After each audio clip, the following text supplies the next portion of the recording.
Feathers are, it seems like it's a combination of both the fur and the scales together because it is overlapped. They do have more structure like scales do, but it's also light and airy like fur is. It's not as structured. So I am again gonna go in with a light pencil and make sure I have my lightest pencil this time. So I'm using my HB pencil.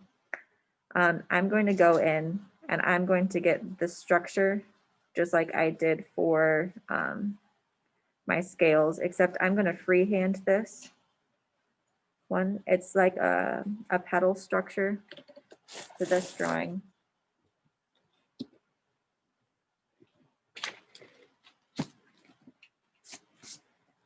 I'm making overlapping shapes that look like this. And I'm changing the direction as I go, but in general, this is what a bird's feathers do look like.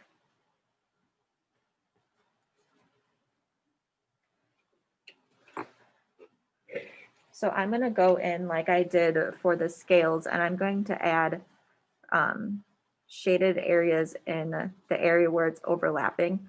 So anywhere where a natural shadow would be, like in this area up here, except I'm going to be using the same, I would say brush strokes, pencil strokes, as I did with the fur. So it's all going in the same direction. And when I'm doing this, I'm following, instead of just freely going like I did with the fur, I'm following the structure that I created with each individual feather. But like with the fur, we are going to end up adding flyaways eventually.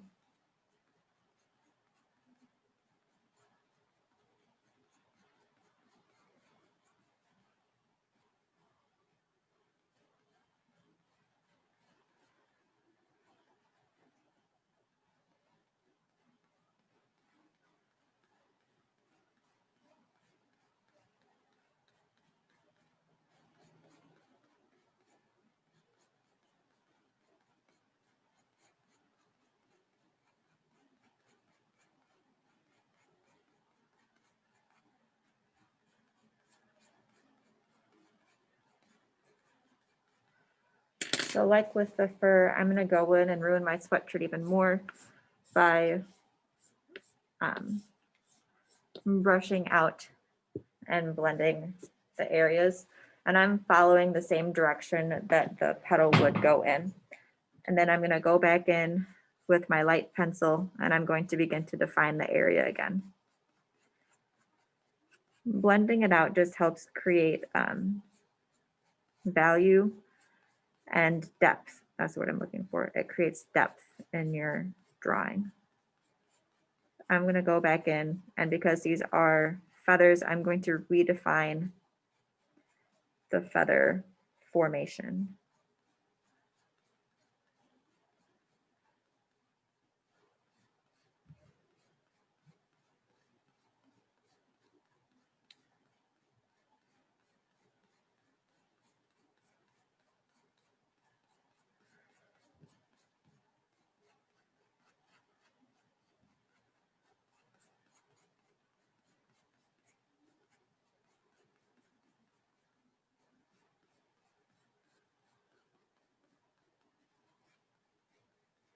So now I'm going to up my pencil grade and I'm going to go in specifically in those shaded areas with the heavier grade of pencil.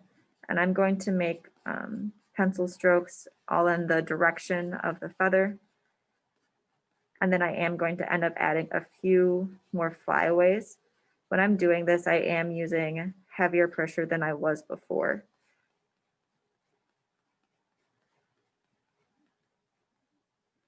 So if you were to do this with colored pencil instead of drawing pencil, you have the option of using either on your project. You would go in and create a base color. And when you are going in and adding the details and the scales or the details on the fur, you're going to use colors that are in the same color family. So say you're doing like the fur of a lion you're going to go in with those different shades of yellows and browns to create the definition instead of just using the same pencil over and over again. And instead of starting off with a lighter grade of pencil, you're going to just start off with a lighter color and build darker as you go. If you were to use colored pencil, you wouldn't want to go in with heavy pressure first because that would create a waxy appearance.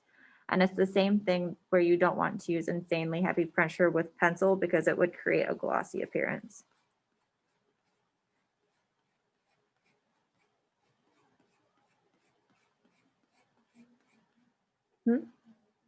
Yeah.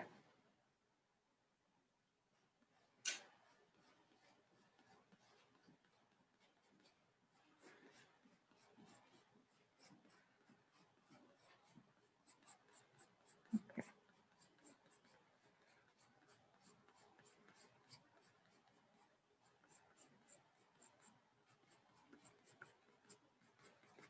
At this point, I could go in with my eraser and add in more of the highlighted areas with the eraser that I'm using. I do spread the graphite a little bit more. If you were using a kneaded eraser, it wouldn't do that as much, but these white erasers do tend to grab onto the graphite and move it along with it. So I believe that is it for the feathers.